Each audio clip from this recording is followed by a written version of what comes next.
Welcome to this week's episode of NC Preps TV. I'm Josh McKinnon, joined by NCPreps.com publisher Dina King and the Boxman Don Hines.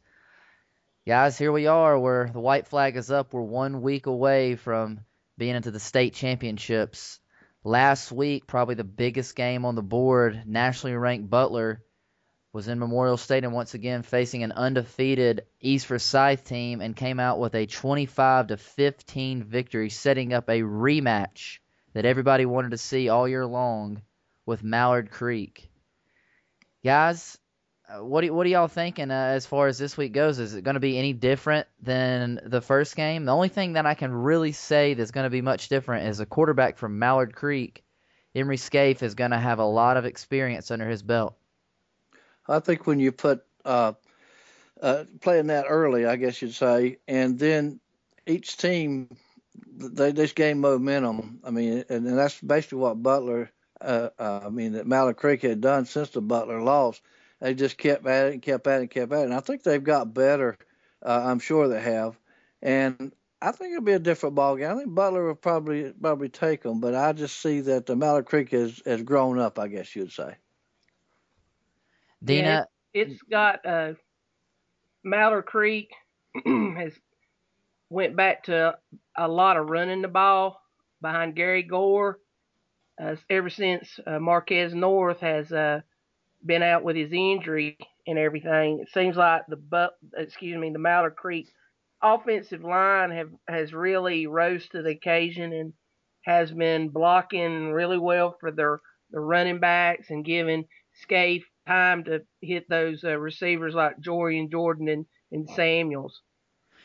Yeah, and guys, last week in that East Forsyth game, 25-15, it actually was a lot closer game than that. East Forsyth had a chance they had missed some extra points and could potentially have cut it to just a one-score game, a field goal game. They had the ball on the 1-yard line. Garrison Duncan went for it on 4th and goal, and Garrison Duncan got stopped by who else other than the leading tackler, that Butler defense, Sean Wiggins. And then from there, Josh Glisson just continued where he's left off the past. Well, he's really been doing it all year, but the past couple games he's really been playing well. He had 3 touchdowns and 185 yards on Friday. And do you think that either one of you guys think that, obviously Emery Scaife has got a lot under his belt now, but Josh Glisson, I mean, he's continued to get better as the season has gone along. Do you think that's going to play a big role on Friday night? I think so because, with Ferguson being back, he passed for 119 yards Friday night with 2 touchdowns. If they have to run the ball, Glisson's been doing it all year, and he's a 1,200-yard rusher. He's valuable out of the backfield and catching the ball out of the backfield, and in special teams, running punts and kickoffs back. So should be interesting. Yeah, because we all know. I mean, that Mallard Creek defense has got some playmakers in that secondary. With North Carolina commit Brian Walker, one-time Pittsburgh commit Anthony Covington, and then they've got tons of playmakers in that secondary. But if Butler decides, hey, we're not going to test those guys. Let's run the football. Mallard Creek, I'm not saying they don't have the playmakers up front that they do in the secondary, but they're going to have to prove it in slowing down Glisson, that's for sure, on Friday night. Dina, you had a chance last week to get up to the Monroe-Mount Airy game where Monroe absolutely put it on Mount Airy 61-31 and will face Swain County this week.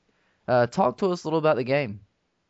Well, Monroe, they scored 61 points on Mount Airy. I think that was a school record scored on Mount Airy. Nobody's ever scored that much on them.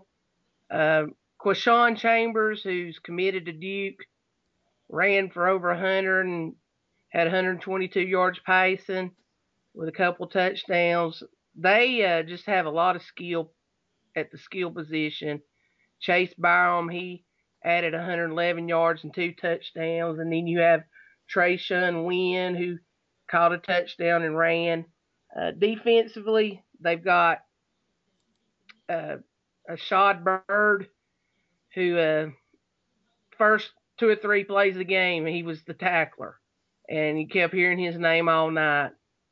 Tristan Thompson on the defensive line, he made a name for himself Friday night. Mount Airy, they were led by Andrew Jones. I think he's a sophomore, so the future is kind of bright in Mount Airy with him coming back. But Monroe has a big task. They got to go up to Bryson City and play that Swain County team that's not lost in, I believe, maybe 27 games straight.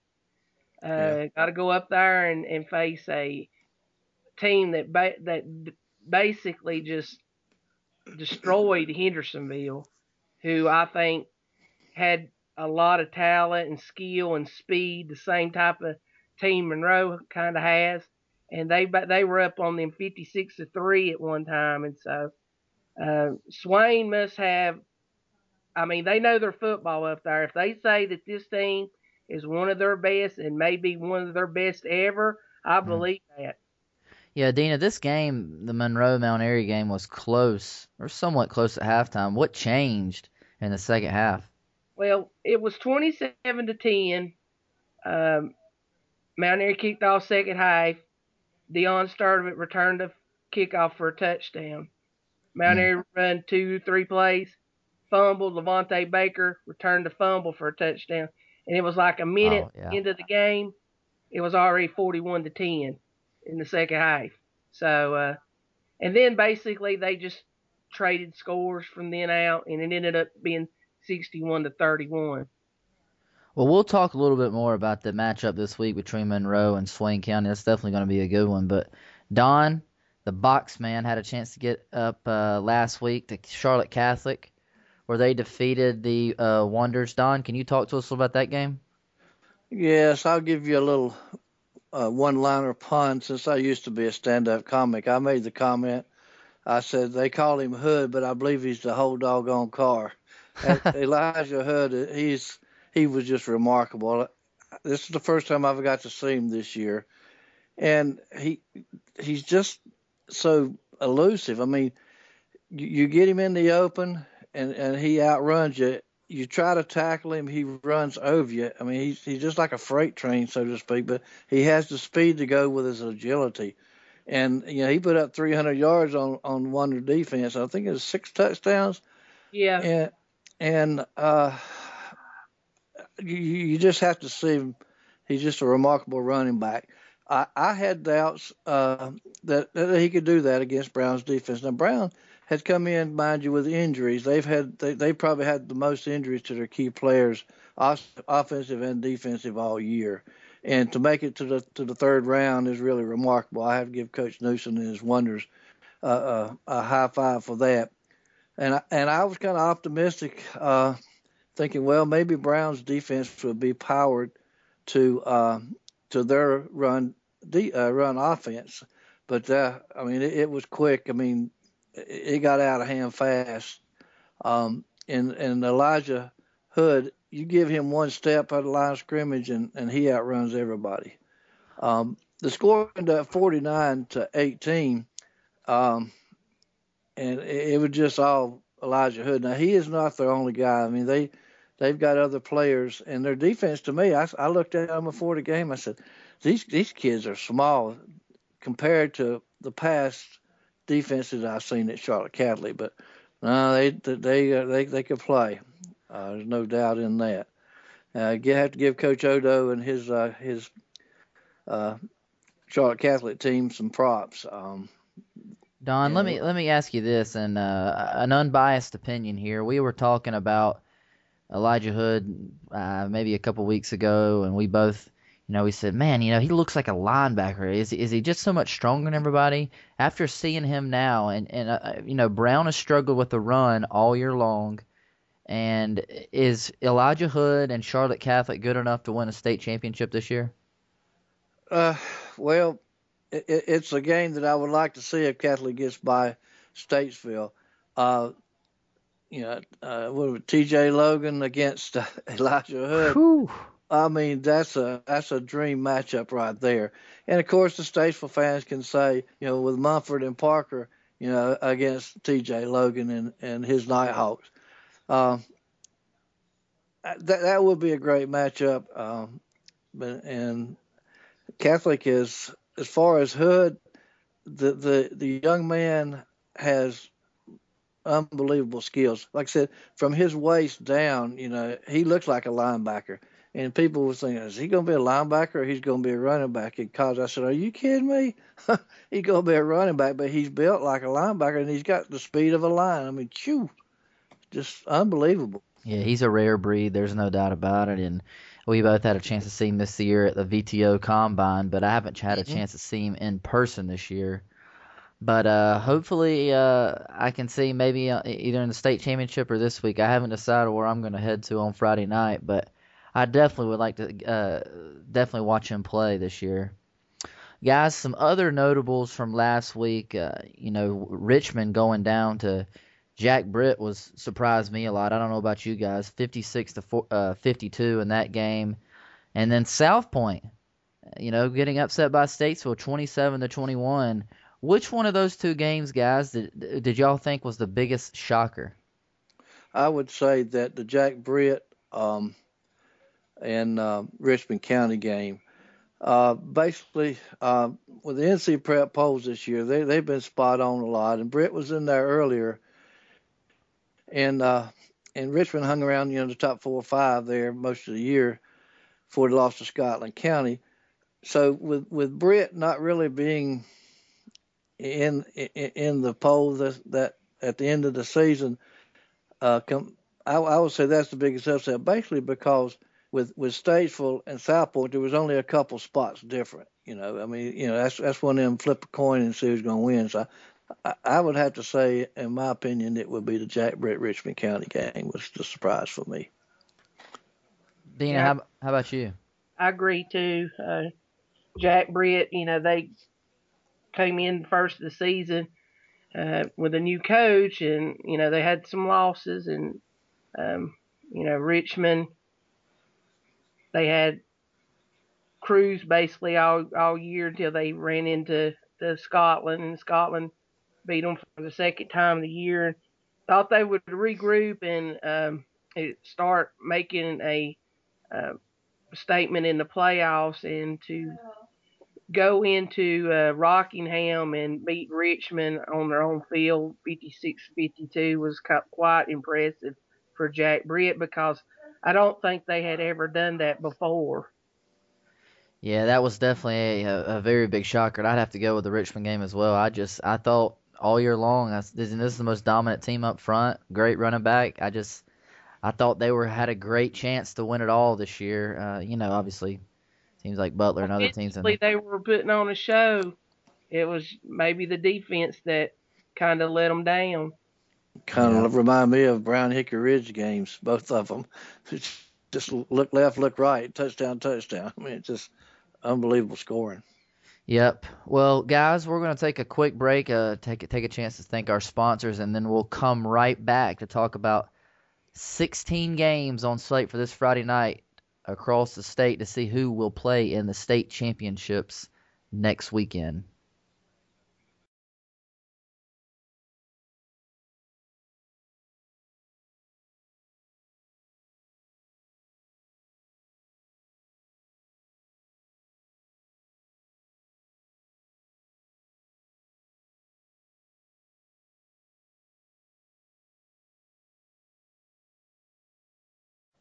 Welcome back to NC Preps TV. I'm Josh McKinnon, joined by NCPreps.com publisher Dina King and the Boxman Don Hines. We've got 16 games left this Friday night to see who will play in the state championship next week. We'll start in the 4 Big A, where we've got Jack Britt traveling to Raleigh to face a Gardner team who had an impressive victory last week over Leesville Road that was very shocking to me. Beating him, putting up 60 points on him and beating him by 30. I'm not sure what was the bigger, what impressed me more there, either them putting up 60 or holding that crazy offense and Braxton Berrios of Leesville Road to only 35 points. Dina, we'll start with you. What do you think this week in the Jack Britt Garner game? Garner, they've had to play Wakefield. They've had to play Leesville Road. Their defense has rose up and kept them in the games, allowed their offense to make plays and score lots of points. I think Gardner's going to go back to the championship game this year. Don, how about yourself? Well, I'll go with Garner also. Dina made some good points, and Jack Britt has been playing some good ball at the right time. But I just don't think that that's enough momentum to overtake Garner. So I'm going to go with Garner. Don, I think you're right. After an emotional and very physical game last week and a win over Richmond County, now they're having to go place another great team in Garner. It's going to be tough for them to get back up for another week to defeat this team. And Garner's one of those teams, there's the knock on the Raleigh team has always been, they don't play a lot of defense in Raleigh and there's so much offense. But Garner has something to say about that because they have been playing very good defense the last couple of weeks. So I'm going to go with Garner there as well to get back to the state championship. In the next game, the rematch, as people are calling it, Mallard Creek and Butler in Memorial Stadium in downtown Charlotte. Don, we'll start with you this time. What do you think? Well, as we all know, Butler is nationally ranked, and Mallard Creek is always a big name in Charlotte also. Even though Mallard Creek couldn't keep up with them in the first game as they played earlier, I'm still going to go with Butler, but I think it's going to be a lot closer than the first game they played this year. Dina, what do you think? Well, sometimes you wish you can just decline the answer because you're afraid to make a pick.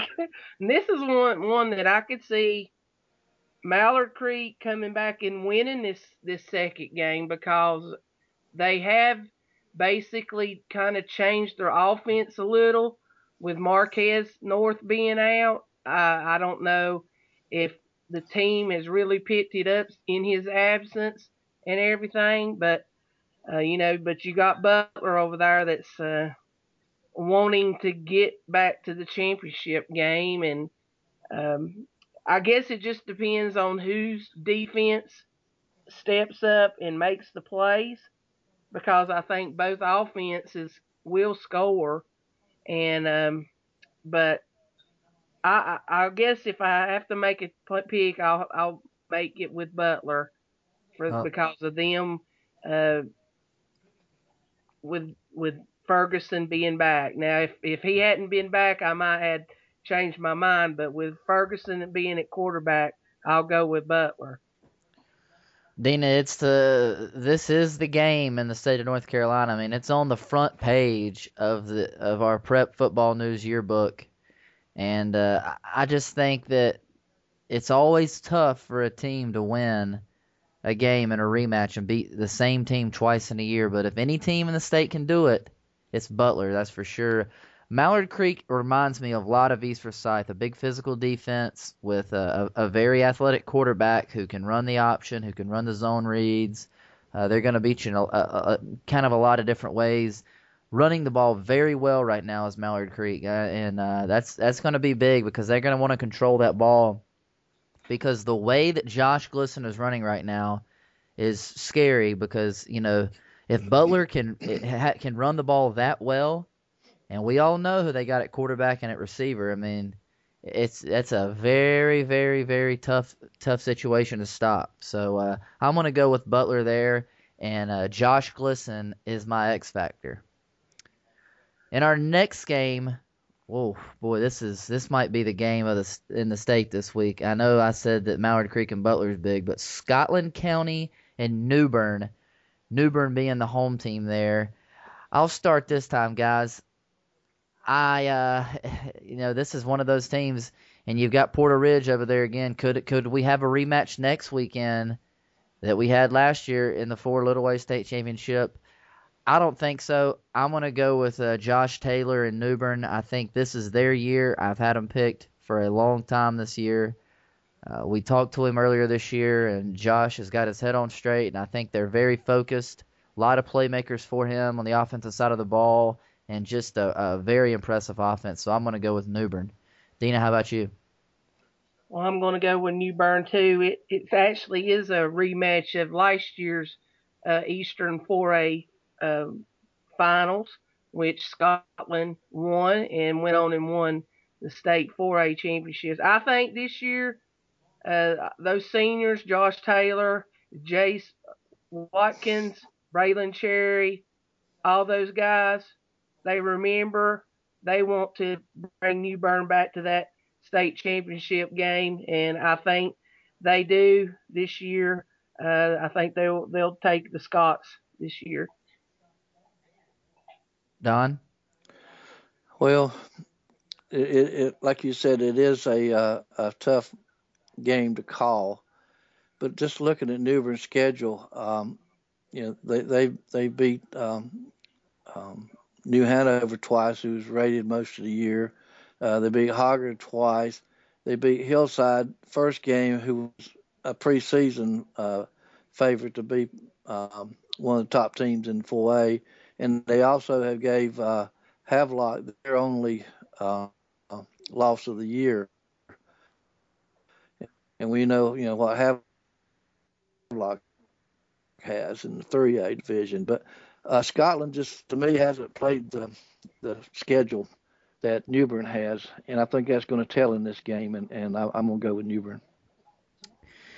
Well, who is New Bern? We all took New Bern. Who do you think they're going to be playing? Porter Ridge goes on the road to take on North Davidson. Don, we'll start with you. What do you think? Well, I've witnessed both teams play this year. I was at North Davidson when they played earlier against Mount Tabor in regular season, which was a 7-6 game. And Porter Ridge just destroyed Kannapolis, A.L. Brown Wonders, earlier in the year. North Davidson, I like their style of play. Porter Ridge, is coached by the young Harden, and he's got a lot of his dad's roots, and he coaches just like him, and he makes great halftime adjustments.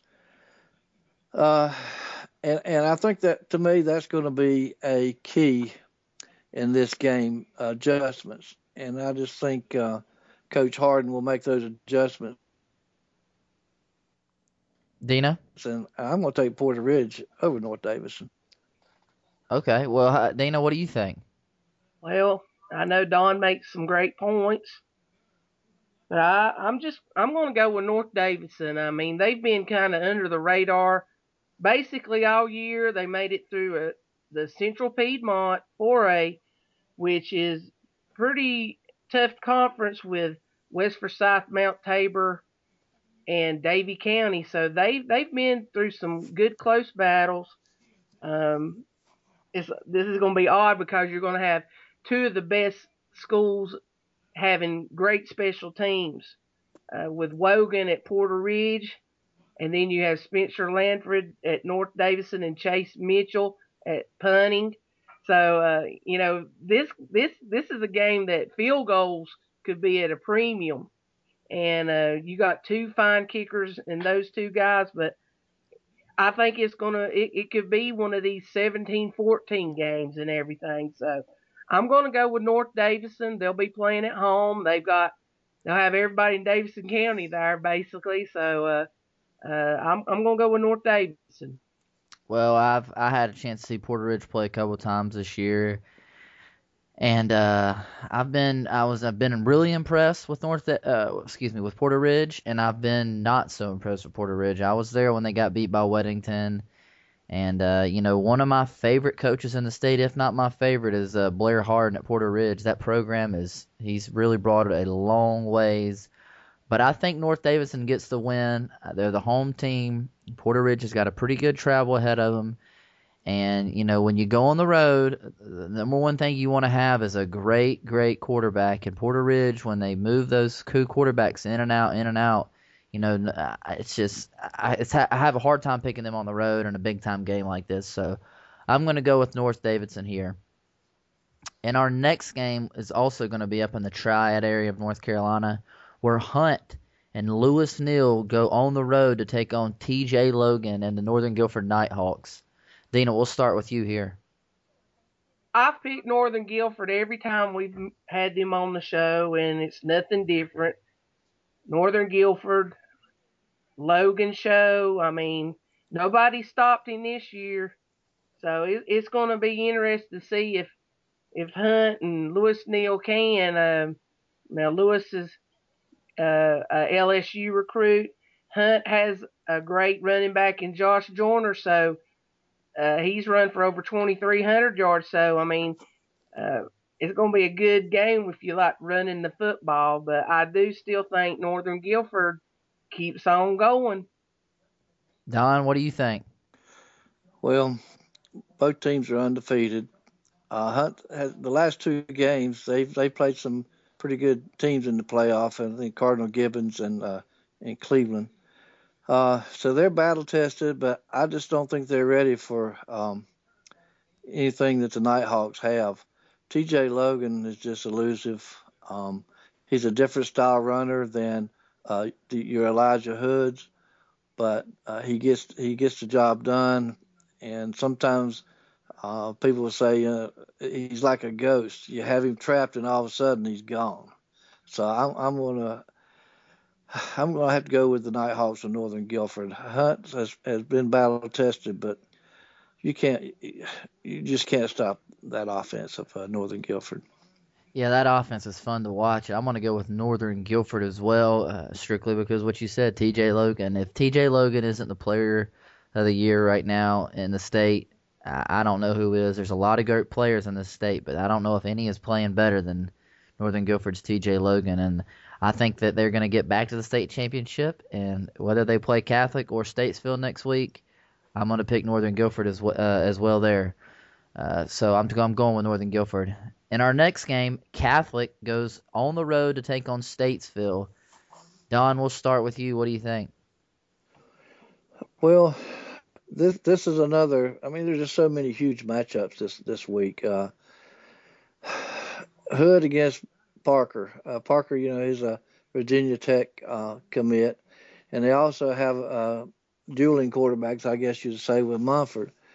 To go into South Point and to upset South Point, if you call it an upset, like I say, in the polls they were only 2 apart. One, I think.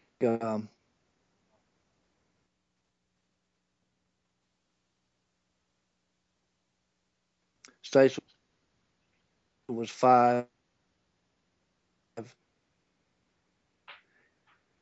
and Catholic, you got the same as Elijah. You got Elijah Hood. Like I said before, with the Northern Guilford and T.J. Logan, they're two different styles running, but they get the job done. This game could be a toss-up. I think it's a Catholic's year to make it back. Jim Odo and Charlotte Catholic's who I'm going with. Dina, what do you think? Well, I know Charlotte Catholic is tough to beat at home, and I don't know if they've had many playoff games on the road, and it's interesting. They're going to have to come up to Statesville because Statesville's got a very athletic team, but like Don said, they got Elijah Hood, and they're going to ride Elijah Hood as far as they can go, and I'm going to go with Catholic and Northern Guilford in the finals. Well, that looks like a great one on paper, that's for sure. And I'm not sure if Statesville has faced an offense like Catholic this year, but they better be ready for it. I'm going to go with Statesville here, guys. I like them as the home team and a lot of athletes up there. And, Dina, that's up towards you. Could you be there this Friday night? Well, it's the thing about it, you got 16 great games. If I had 16 robots of me, I'd like to go to all of them, but it's just one of these things I'll have to decide on Friday where I'm going. Well, in our next game, we've got Orange who's going to go on the road to take on a mighty, mighty Havelock team. And I'll start and tell you guys I'm going with Havelock here. They've been my favorite all year in the 3A. Dina, what about you? Yeah, we've not heard really a lot about Orange this year. Uh, they have to have a good year to beat Eastern Alamance, who uh, had to face Havelock I don't know how many times in the playoffs. Looked like both of them each knocked each other out of the playoffs the last 4 or 5 years, and so Orange beat them narrowly last week, and they've got to go down to Havelock and play Pharaoh Cooper, a South Carolina commit that's having just a great senior season at quarterback. He's playing out of position. He's a wide receiver athlete. Coach Bryant has been really got those guys going this year too. In fact, he proposed on the football field last Friday night, and his fiance said yes. Yes. what a time. So I'm going with Havelock. Don, how about you? Well, the games we've talked about so far, we mentioned a lot of players, and as Dina said, Pharaoh Cooper. Orange, they're going to get introduced to Mr. Cooper this Friday night. I'm going to have to go with Havelock. Yeah, Havelock is they've just been a powerhouse all year, and the only team to knock them off so far this year has been a very good New Bern team. And that was 1 point in the rain. Yeah. Yes. Missed exactly. Extra point. Yep. Okay, in our next game, guys, Concord and Freedom, both teams, I believe, went to overtime last week. Freedom's the home team here. Don, we'll start with you this time since you're a big 3A guy. What do you think? Well, this is it. Some people might not know that the Freedom coach is Mike Helms, who was at Northwest Cabarrus for many years, and he left, several years back to Rich Williams took over at Northwest. So this could be like an SPC game of the past. B.J. Beecher, he's had some up and down games in the playoffs, but Freedom. This is real hard for me to pick. I mean, I have a hard time picking this game, but I'm going to have to go with Concord and B.J. Beecher. I just don't think that the Freedom defense can cover the Alex Ashby and then you have Rocky Reed. With Freedom, you got David Burgess, he's got like 2,500 yards, a little stick of dynamite, 5'8", 180 pounds. He could do some damage, but Concord's got a pretty good run defense, and I'm gonna have to go with the Spiders. Dina, what about you? Yeah, I'm going with Concord too. Beecher has had an outstanding career at Concord. I think he set some records down that way and stuff. And I don't know if Freedom's seen a quarterback like him, a 6'6" guy that can sling it and everything. And he's one of our Shrine Bowl quarterbacks. And I feel like Coach Padgett and Concord will advance. I'm going with Concord too, and like I said earlier, having a great quarterback when you go on the road is definitely key. And B.J. Beecher is definitely a great quarterback, and Rocky Reed's a good running back. So I like their offense, and like Don said, they got a good defense too that gets overlooked. So I'm going with Concord there.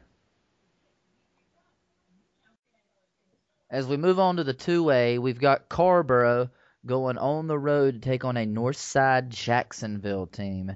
Dina, we'll start with you. Well, this is a tough one because last week I picked Reidsville to beat Carrboro, and Carrboro beat them 20-16. Northside Jacksonville has been one of our top teams ranked in the 2A, either like in the top 3 all year. Coach Easton has always been the bridesmaid This year, I'm going to pick him to be the bride, per se. I think he's going to finally get in the state championship game. So, Northside Jacksonville. Don? Well, as Dina said, this is a tough one. All of them are really tough to pick. Carrboro, I just can't see them going into Northside Jacks and taking that game. Both teams undefeated. I know both of them have a lot of momentum, but I'm going to go with the home team, Northside Jacks. Well, I picked Carrboro every time we've had them in a pick 'em this year, but I've also picked Northside Jacksonville every time we've had them in a pick 'em, and I've said many times that my favorite team, one of my favorites in the state, is Northside Jacksonville this year, and I'm going to go with them as the home team, and I like them to get to the state championship next week. Now our next game, South Iredell goes on the road to take on the 2-seeded Salisbury team. South Iredell has got their big-time stud back, LeCheston Smith, and but I just don't think that is going to be enough this week. I'm going with Salisbury to get back to the state championship. Don, what do you think? Well, Salisbury has played some tight games. They had some miracle games. I know the High Point Andrews, they were down, I think maybe 3 touchdowns or in the game last week and come back and won. They had a game against Thomasville earlier that was back and forth and like 3 or 4 touchdowns scored in the last minute. And they're battle tested and for close games. And I have to go with Salisbury. South Iredell may have their stud back, but Salisbury's played a lot of close games, and Coach Pinion will get it done this week. That was some great points there, Don. Dina, what do you think? Yeah, I was agreeing that Coach Pinion, he's found some. He's either found some lucky 4-leaf clovers or had some lucky horseshoe somewhere, because they pulled 2 games out very in their big conference Central Carolina matchup with Thomasville, and then last week against High Point Andrews. And you know, one of the old sayings is you got to have a little luck to win a state championship. So they've had the luck part. So I think Salisbury with that wishbone, Justin Ruffin and Brian Bach. It's a hard offense to stop when they get that rolling. So I think Salisbury will advance.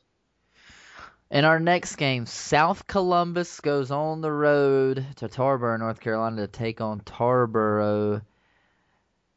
Guys, Tarboro is a 2-time state champion in a row, and I'm going to have to go with them. I just think that until they show me some weakness, I'm going to continue to pick them and ride that horse. Dina, what do you think? Well, Josh, you're going to get some Tarboro people mad at you. They're the 3-time. 4-time in the state championship game. They're going for their 5th straight championship appearance Friday night. Their Tarboro's playing at home. They really laid it on Northeastern last week. So South Columbus is coming in. They've got a great quarterback, Pharaoh McIver, who's committed to state.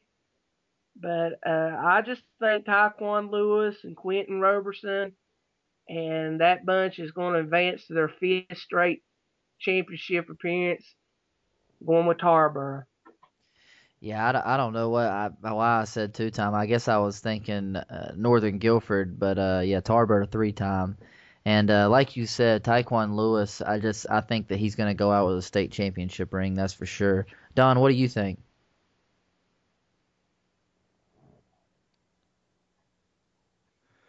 Well, interesting matchup. Tarboro playing at home, and then you have McIver with South Columbus. Sounds a lot like MacGyver, and MacGyver had a lot of tricks up his sleeve. He could get out of anything or get into anything. But the difference in MacGyver and McIver is a big difference. So I'm going to have to go with Tarboro. I don't think South Columbus had any tricks up their sleeves enough to beat Tarboro. In the next game, Madison County goes on the road to take on East Lincoln. Dina, we'll start with you. Well, East Lincoln, I've seen them in person. Great ball team. They can run or pass. They got Garrett Young, who 3,000-yard passer, 40-some touchdown passes.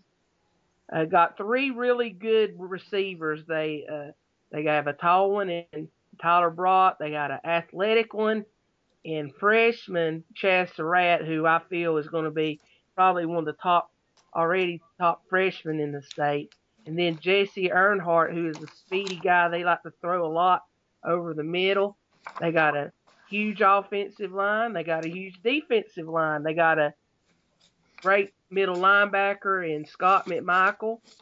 I'm just going to go with East Lincoln.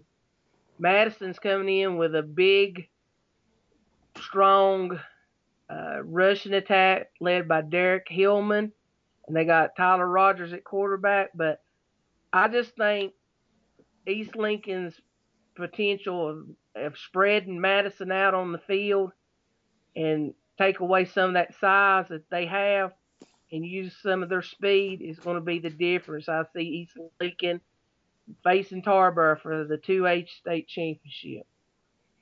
Don, what do you think? Well, Madison, to me, you don't hear much about them. I'm not saying this year, but I'm saying in the past, and I guess that comes along with tradition.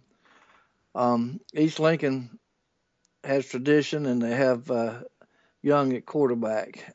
And even though Madison had 9 offensive starters returning and 8 on defense, and it shows with the record and as far as they've made it into the playoffs. But East Lincoln, I just have to go with Young. The tradition there for me.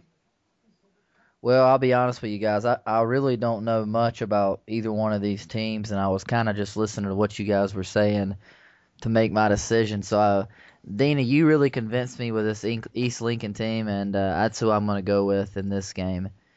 In our next game, another game that a lot of people are going to want to get down to, Southwest Onslow goes to Chapel Hill to take on James Keenan. Dina, we'll start with you. What do you think? This is quite a game. Probably a matchup that people saw at the beginning of the season that these two teams could be the very two best teams in Eastern 1A football. Southwest Onslow, great tradition, has a tradition of putting some kids in college in the NFL. Taking on James Keenan at James Keenan. James Keenan undefeated. I just think James Keenan with Marcellus Sutton at running back, I think James Keenan's going to take this win. Don, what do you think? Well, I'm going to have to go with against you, Dina. I think Southwest Onslow is ready and able to win this game. They will be going into James Keenan, and Keenan is undefeated. And of course, with Southwest Onslow, you know they're a team that can sneak up on you in many ways. They have a good passing, good offense, good defense. I just think that they're going to take James Keenan. I'm going to go with South Onslow. Well, Don, I'm going to have to go against you. I think the Tigers are going to be too much for Southwest Onslow. A lot of good players on that team. I just think that, Sutton and some of those guys, Miller, some of those guys on that offense are just going to be too much this week. But this is going to be a close game. Don't get me wrong. I'm going to go with the home team here and go with James Keenan. Dina, we're going to start with you in this next game. You had a chance to see him play last week. Monroe goes on the road to take on Swain County. I said earlier, Monroe, very athletic team. Can Quay Chambers, a Duke commit. They have some good backs, and Trayshawn Wynn and Byron. Got Jalen Barber and Jeremy Hammonds at wide receiver.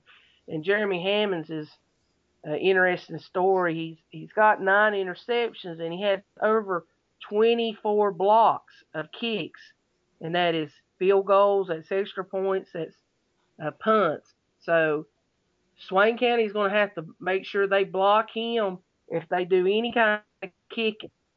But Swain County, they're going to come in with that big winning streak. You got to go up to Bryson City, and I've been up there, and of course come back with an L with my team, and you get up there and you see all those state championship signs and that environment. There are going to be 5,000-6,000 Maroon Devil fans up there.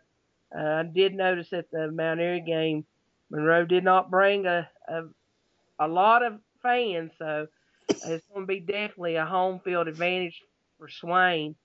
But they got Raymond Smith at quarterback and Greg Tissue and Matt Manley at wide receivers, and I think there's going to be right many points scored.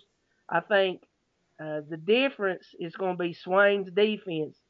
They think they have one of the best defenses around. They're going to have a chance to prove it against a very good, balanced Monroe squad that can run it or pass it. And last week they had a chance to play Hendersonville, who I thought is very similar to Monroe, athletic, fast, speed-oriented team that can run and pass. And Swain was up on them 56-3, I think, in the fourth quarter and stuff. So I'm going to go with Swain County just because, to be honest, they're Swain County.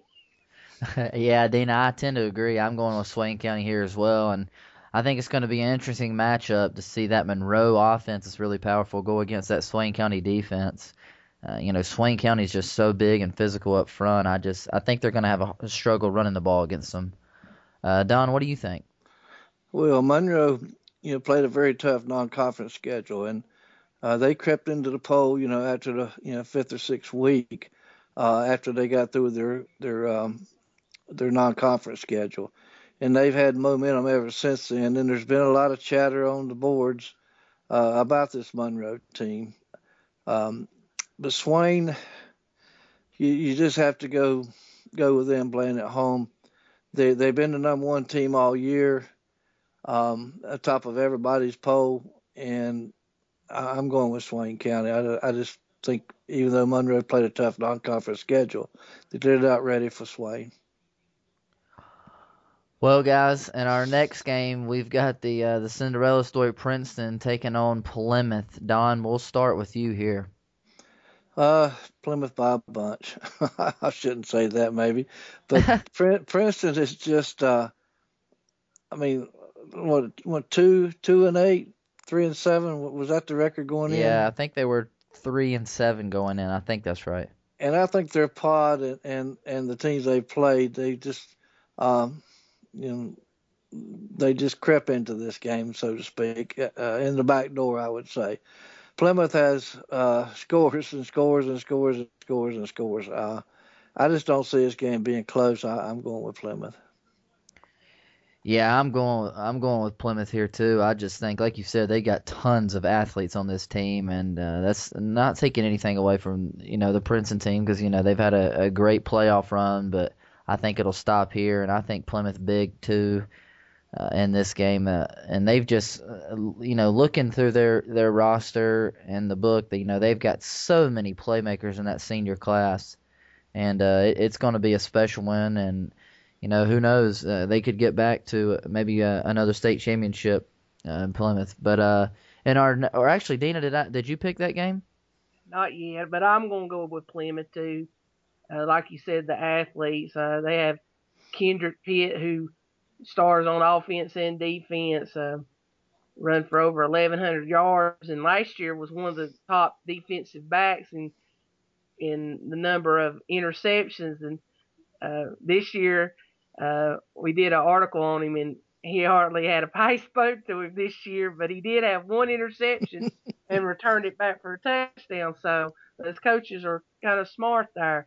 But yeah, with Quandre Pettiford and Kendrick Pitt and Adrian Moore, some of the other kids for Plymouth, I think this is their best team since they won it back. I think it was about 4 or 5 years ago when they actually won the 1A over North Dublin. So I'm going to go with Plymouth. Well, guys, our last game has got Murphy and Albemarle. And Dina, I'm going to throw it right back to you to start us here. What do you think? In the Murphy Albemarle game? Yes, ma'am. Should be. I think the Bulldogs are going to win. You getting out easy on that one. But it's just which shade of if it's going to be the Blue Dogs or the Black Dogs. But Murphy, they're defending 1A champs. Lost to Swain County and lost earlier to I believe maybe Franklin earlier this year and stuff. But Albemarle's always been a tough place to play. Murphy made that trip, I think, 2 years ago and almost pulled a victory out then too. But Albemarle seems like they've got playmakers on both sides of the ball. I do think this is going to be a close game though, but I'm going to go with Albemarle. I think Albemarle gets back to the state championship game this year. Don, what do you think? Well, last year was a barn burner between these two teams in the playoffs. It was at Albemarle also again. It went to overtime. A lot of points scored, 42-41. As Dina said, it's hard to beat Albemarle as a home team. But just looking at the schedule that Murphy's played, they did lose to Franklin, who's a 3A school, and gave Swain County the toughest game of the year. I think it was 21-7.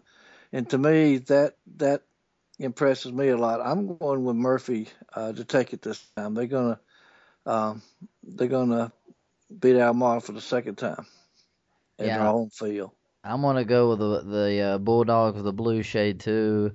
They're led up front by R.J. Prince, committed to North Carolina, and I think he's just going to pave the way for running back Martinez Crump to kind of get it going for them. And I just think that Albemarle is going to be too strong. But Murphy's a good team, and they could definitely prove us wrong in that one. Well, I'm going with Albemarle because of kind of experience. I mean, Dion Christian's back again this year, and Albemarle was young last year. I mean, they had some freshmen out there playing that did absolutely awesome last year. And Lee Autry, and he's a sophomore, and this year and had another big year. So I'm just going with Albemarle with experience. Yeah, Albemarle was one of those teams that we had in our top of our polls all year long. And I mean, and they've kind of just stayed there. And like you said about Autry, he's another one of those big physical guys up front for them, and I just think that they're just going to be too strong up front for Murphy on Friday night, and I like Albemarle to get back to the state championship and possibly contend for another.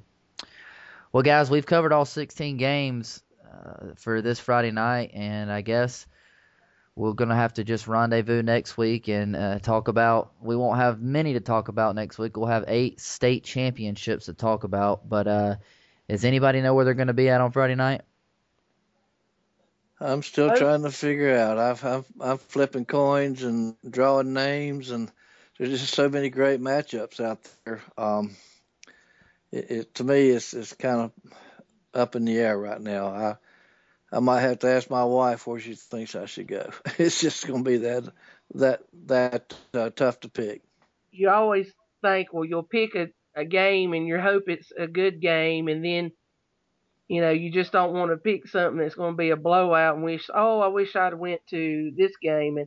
And I don't think there's going to be that many blowouts in this week, but got a lot of excellent options. Yes. Yeah, I've kind of narrowed it down to 2 games, I think. Either the rematch in Charlotte, which I was at the the first game, or the Northern Guilford game against Hunt. So I think it's going to be one of the two for me. And another one that I'm thinking about is possibly Scotland and Newbern. So it comes down to those three for me. So I'm more than likely I'll be at one of those three on Friday night. Well, I could go to three right down I-77. The closest is Statesville, and then we have East Lincoln and Madison, and then the big game in Charlotte. So those three was what I was kind of looking at. Probably with the game in Charlotte being probably weighted more. But I would have loved to go up to Swain County and see the Monroe-Swain game, but just a little bit too far on Thanksgiving. Yep. Well, guys, the only really recruiting nugget coming out of this week is, Dina, we had a chance to talk to Marquez North, the number one player in North Carolina last week, and he was contemplating on whether or not to get down to Clemson, which he didn't go last week. But he is going down this week to see the Gamecocks take on the Tigers in Death Valley on Saturday night at 7 o'clock.